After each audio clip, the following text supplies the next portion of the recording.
Welcome to the Kill It podcast, where I, Christopher Bob Roberts, explain how I became healthy, wealthy, and happy by being ruthless with my friends, family, customers, and especially myself. And today we are going to talk about the most dangerous man in the room. Now, I was inspired to do this podcast episode by a video I saw on someone else's YouTube channel called The Most Dangerous Man in the Room. And it was basically about a guy telling a story about when he was in high school. He says he was young, he was fit, he was in great shape, and he was a really good wrestler. He said he was known as the wrestling guy. And one time when he was in high school, he went to practice, and there was a teacher there who was going to train with the kids who wasn't a coach. It was like Ted from, the history teacher, and Ted, the science teacher. He says he was portly, which is a nice way to say he's fat as fuck. It's just a sloppy, ugly son of a bitch. He said he did not see him as a threat in any way.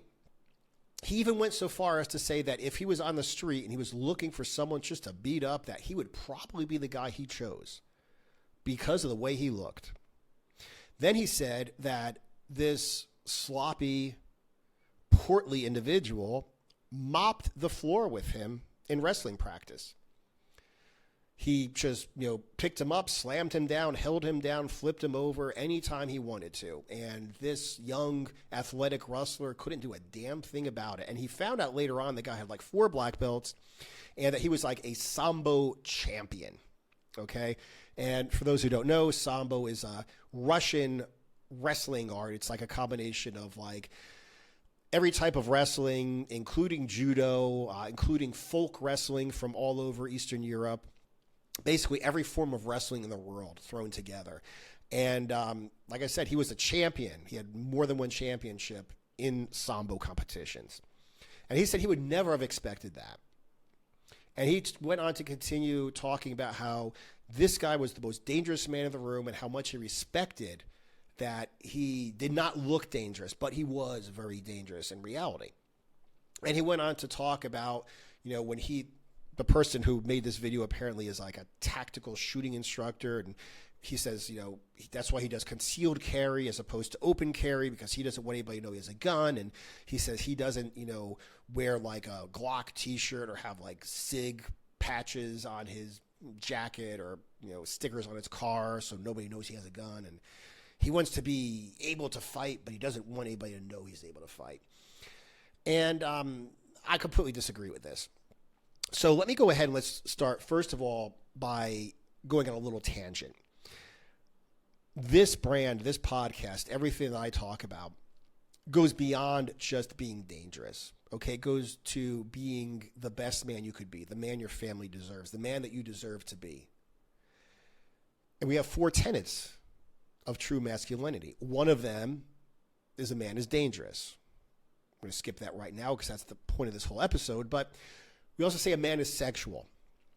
If you love your wife or your girlfriend, you want her to be attracted to you. You want her to want to touch you, to want to be touched by you. You want her to be proud of you when she's out in public, to be seen with you. So if you're portly, which is a nice way to say you're fat as fuck, it's just a sloppy, flabby, pale son of a bitch, you're not sexual. She's going to have to explain herself. Well, he's really good and he's, got a black belt and he's good at Sambo and he's a good protector and a good provider. And yeah, he's flabby as fuck, but you shouldn't have to do that. If you love your wife, you want her to be attracted to you. You want to be in shape to make her happy and to make her proud of you, period. Another tenet of masculinity is that you're an inspiration to your community, to your children. The fact of the matter is your kids are going to grow up thinking you are the prototype of a man. Your son is going to grow up to be more or less like you. Your daughter is going to grow up to be with a man who is more or less like you. So if you're portly, aka fat and flabby, pale and hairy, just a sloppy, flabby fuck, your daughter is going to grow up thinking that she needs to be pretty and she needs to marry a sloppy, flabby fuck because it doesn't matter what he looks like. She has to look good, but he doesn't. Your son is not going to think he has to be attractive to make his wife happy, to make her proud of him. He could just be sloppy and fat. And as long as he can provide and put food on the table, she has to be pretty and she has to put up with him. And beyond, the sexual nature of this, you are an inspiration for them. Do you want your daughter to be with a guy who has a heart attack when he's 39 years old because he's fat as fuck? Do you want your son to never work out, eat horse shit, drink beer all day and be fat as fuck and die when he's 40 years old of a fucking heart attack, or have his legs sawn off of his body because he has diabetes because he's fat as fuck and the fucking tissue in his feet die and he had to have his legs cut off? What kind of an inspiration do you want to be for your family?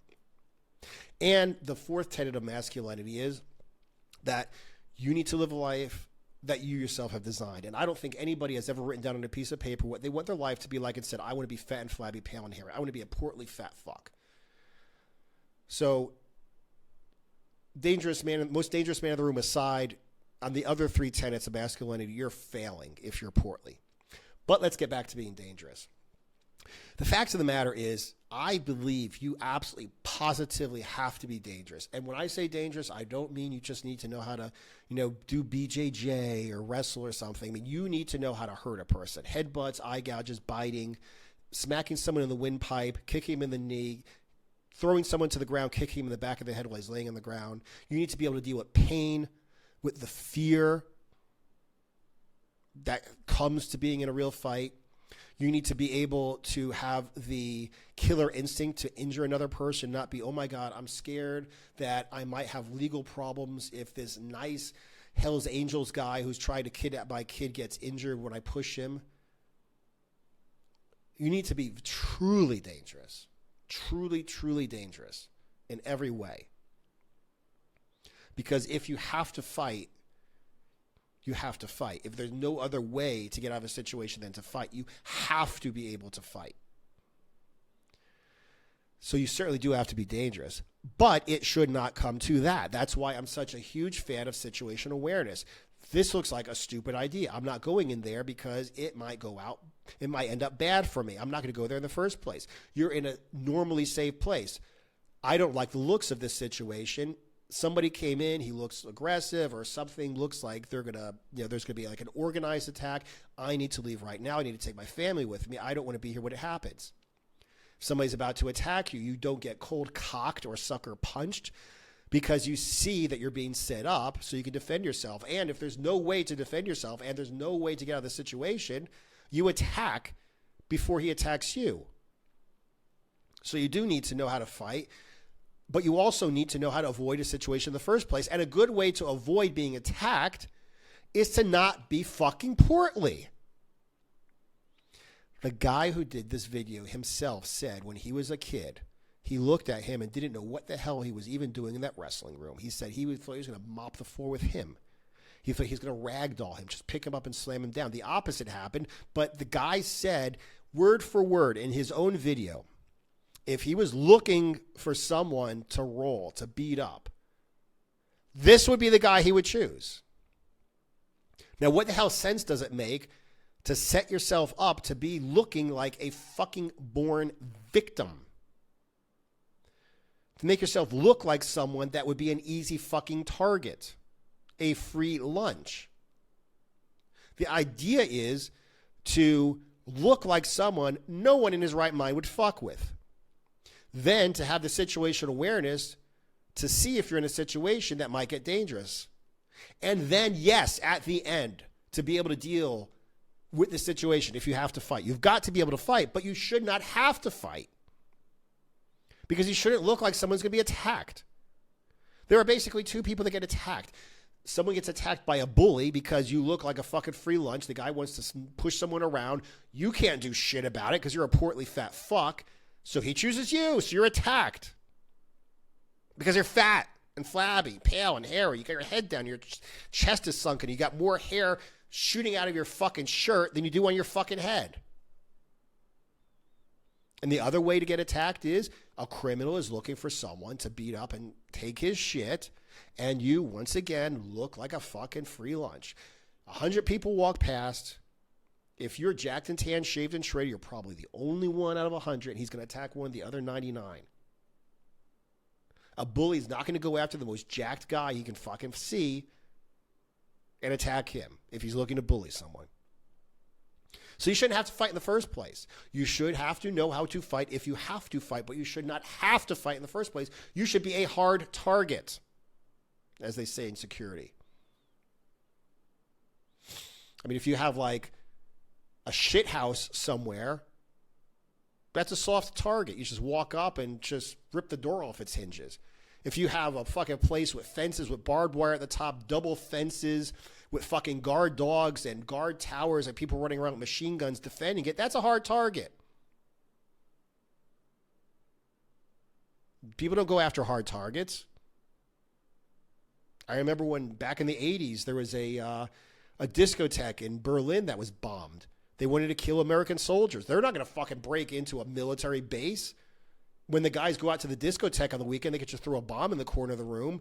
It blows up and it fucking kills a bunch of people, among them GIs, instead of having to fight their way through a hard target to get to them. Go after the soft target. And it's the same thing here. And I'm not just talking about what you look like.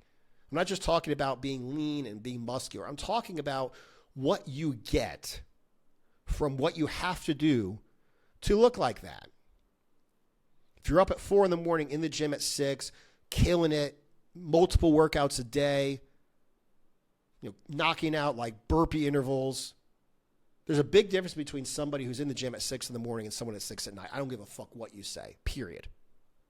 There's a big difference between someone who does a half an hour of burpee intervals and someone who does a half an hour of walking to the park and feeding the ducks. There's a fucking difference. There's a difference between somebody who weighs and measures every single thing he eats and eats according to the clock and someone who enjoys his favorite foods and just counts his calories and has fucking potato chips all day. There's a fucking huge difference. There's a difference in the way you look, the way you perform. There's also a difference in the way that you look. Is your head up? Are you confident? Do you look at life like you're going to fuck it up the ass, or do you look at life like, I just want to enjoy my favorite foods. I don't want to do cardio. I don't want to go to the gym more than twice a week. Or do you wake up, I don't want to go to the gym. I'm going to go to the gym anyway. Fuck it. You go to the gym, you're fucking scared of your goddamn workout. Fuck it. This shit scares the fuck out of me. I'm going to do it any goddamn way. You teach yourself to attack. And when you walk down the street with a fucking purpose, not, oh, I'm scared to take a fucking step. That's actually what criminals talk about. Criminals talk about shit like that. What are you looking for when you look for a victim? Someone who's got his head down, someone who's not really paying attention where he's at, someone who's not like, walking with a purpose, somebody who's kind of like, timid. Not the guy who's got his head up, his shoulders back, looking, not afraid to make eye contact, walking like he's got somewhere to fucking go, like he knows what he's doing with his life.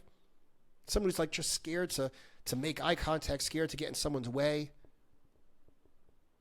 It's not just the muscle and it's not just the leanness. It's what you look like when you live the life of a person who trains and diets hard.